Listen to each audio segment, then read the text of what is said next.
सुप्रभात प्यारे बच्चों, मैं डॉक्टर दीपा द्विवेदी, प्रवक्ता हिंदी, केश कुमारी राजकीय बालिका इंटर कॉलेज सुल्तानपुर से आप सबका अपने इस वीडियो क्लास में स्वागत करती हूँ। बच्चों, पूर्व के वीडियो में हम लोग डॉक्टर हजारी प्रसाद द्विवेदी जी का जीवन परिचय, साहित्यिक परिचय, कृतियाँ, भाषा शैली एवं हिंदी साहित्य में स्थान का अध्ययन किए थे। आज के इस वीडियो में उनके द्वारा लिखित निबंध अशोक के फूल से महत्वपूर्ण गद्यांशों पर आधारित प्रश्नों के उत्तर का अध्ययन करेंगे। गद्यांश है बच्चों, भारतीय साहित्य में और इसलिए जीवन में भी इस पुष्प का प्रवेश और निर्गम दोनों ही विचित्र नाटकीय व्यापार है। ऐसा तो कोई नहीं कह सकता कि कालिदास के पूर्व भारतवर्ष में इस पुष्प का कोई नाम ही नहीं जानता था, परंतु कालिदास के काव्यों में यह जिस शोभा और सौकुमार्य का भार लेकर प्रवेश करता है वह पहले कहाँ था। उस प्रवेश में नववधू के गृह प्रवेश की भांति शोभा है, गरिमा है, पवित्रता है और सुकुमारता है।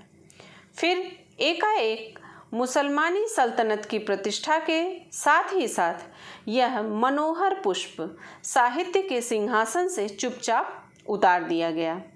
नाम तो लोग बाद में भी लेते थे, पर उसी प्रकार जिस प्रकार बुद्ध विक्रमादित्य का।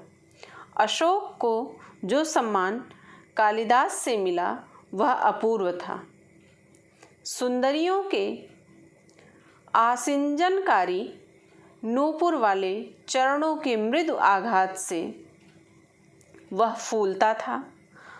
कोमल कपोलों पर कर्णावतंस के रूप में झूलता था और चंचल नील अलकों की अचंचल शोभा को 100 गुना बढ़ा देता था। वह महादेव के मन में शोभ पैदा करता था, मर्यादा पुरुषोत्तम के चित्त में सीता का भ्रम पैदा करता था और मनोजन्मा देवता के एक इशारे पर कंधों पर से ही फूट उठता था। अब इस पर आधारित प्रश्न है बच्चों, उपर्युक्त गद्यांश का संदर्भ लिखिए। तो संदर्भ है इसका, प्रस्तुत गद्यांश हमारी पाठ्य पुस्तक हिंदी के अशोक के फूल नामक निबंध से उद्धृत है, जिसके लेखक डॉक्टर हजारी प्रसाद द्विवेदी जी हैं। दूसरा प्रश्न है, अशोक के फूल को किस कवि ने सम्मान दिया? इसका उत्तर है बच्चों, अशोक के फूल को कवि कालिदास ने सम्मान दिया। तीसरा प्रश्न है, उपर्युक्त गद्यांश में किस प्रसंग का वर्णन है? इसका उत्तर है बच्चों, उपर्युक्त गद्यांश में अशोक के फूल की गरिमा का वर्णन है। चौथा प्रश्न है, अशोक पुष्प को सम्मान किससे मिला? इसका उत्तर है बच्चों, अशोक के पुष्प को सम्मान महाकवि कालिदास से मिला। पांचवा प्रश्न है बच्चों, गद्यांश के रेखांकित अंश की व्याख्या कीजिए। आपको स्क्रीन पर दिख रहा होगा जो अंश रेखांकित है, मैं उसकी व्याख्या आपको बताने जा रही हूँ। व्याख्या है इसकी, भारतीय साहित्य में अशोक के पुष्प के प्रवेश का वर्णन करते हुए डॉक्टर हजारी प्रसाद द्विवेदी जी कहते हैं कि वैसे तो अशोक के पुष्प का अस्तित्व महाकवि कालिदास से पूर्व भी था, परंतु शोभा और सुकुमारता के भाव के साथ साहित्य में इसका प्रवेश कालिदास के साहित्य से ही प्रारंभ होता है। इसके इस प्रवेश की तुलना नई नवेली दुल्हन के गृह प्रवेश से करते हुए द्विवेदी जी कहते हैं कि जिस प्रकार एक नई नवेली दुल्हन के लिए गृह प्रवेश एक शोभा होती है, गरिमा होती है, पवित्रता होती है, सुकुमारता होती है। ठीक उसी प्रकार इन्हीं सभी भावों के साथ अशोक का फूल भी कालिदास साहित्य में उपस्थित होता है। छठा प्रश्न है बच्चों, कालिदास के काव्यों में अशोक का प्रवेश किस प्रकार हुआ? इसका उत्तर है, कालिदास के काव्यों में अशोक का प्रवेश शोभा और सुकुमारता के साथ होता है। सातवां प्रश्न है, किस काल में अशोक को साहित्य के सिंहासन से उतार दिया गया?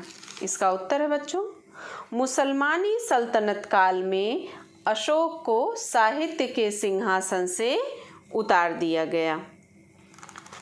आठवां प्रश्न है, अशोक का अपूर्व सम्मान किससे मिला?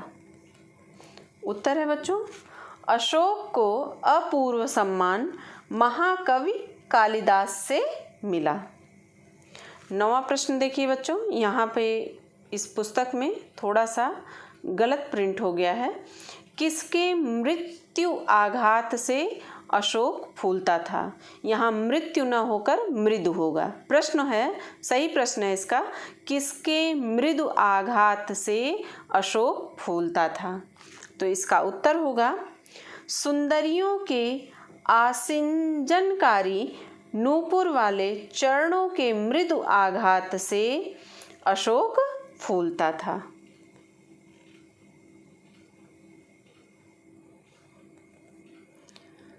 दूसरा गद्यांश देखेंगे अब हम लोग। रविंद्रनाथ ने इस भारतवर्ष को महामानव समुद्र कहा है। विचित्र देश है वह। असुर आए, आर्य आए, शक आए, हूण आए, नाग आए, यक्ष आए, गंधर्व आए, न जाने कितनी मानव जातियां यहाँ आईं और आज के भारतवर्ष को बनाने में अपना हाथ लगा गईं।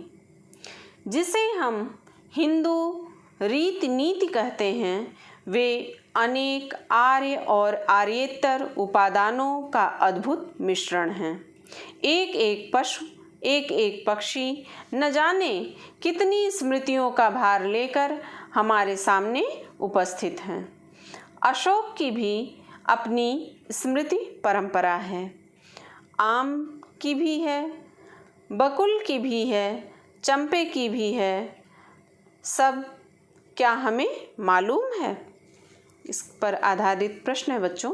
पहला प्रश्न है, उपर्युक्त गद्यांश के लेखक एवं पाठक का नाम लिखिए। तो लेखक का नाम है बच्चों डॉक्टर हजारी प्रसाद द्विवेदी जी और पाठ का नाम है अशोक के फूल। दूसरा प्रश्न है, भारत में कौन कौन सी जातियां आईं?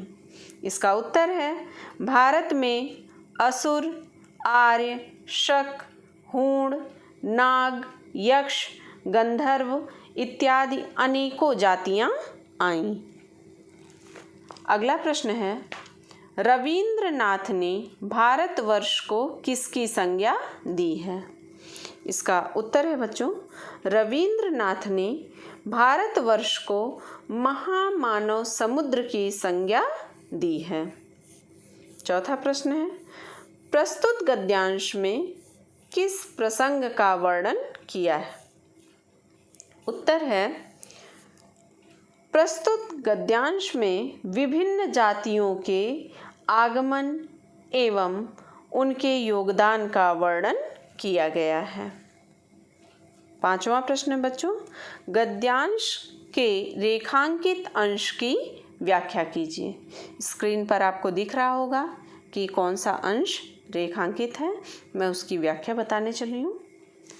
रेखांकित अंश में डॉक्टर हजारी प्रसाद द्विवेदी जी अपने प्रगतिशील दृष्टिकोण का परिचय देते हुए हिंदू रीति रिवाजों को बनने और उनकी सर्वस्वीकार्यता की प्रक्रिया का वर्णन करते हुए कहते हैं कि आज जिसे हम हिंदू रीति नीति कहते हैं वह मात्र आर्य संस्कृति न होकर बल्कि आर्य और आर्येतर अनेक जातियों की संस्कृतियों का मिला जुला स्वरूप है। छठा प्रश्न है बच्चों, रविंद्रनाथ ने किसे महामानव समुद्र कहा? उत्तर है बच्चों इसका, रविंद्रनाथ ने भारतवर्ष को महामानव समुद्र कहा है। सातवां प्रश्न है, भारतवर्ष के निर्माण में किन किन का सहयोग रहा है?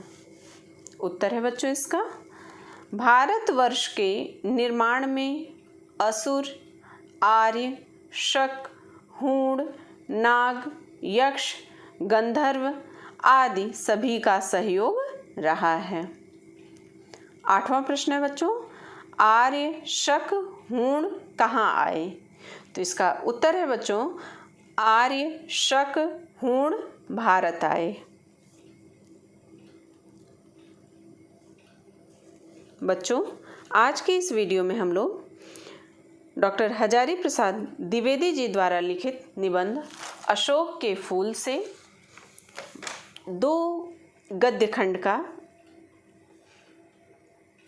उस पर आधारित प्रश्नों के उत्तर का अध्ययन किए हैं।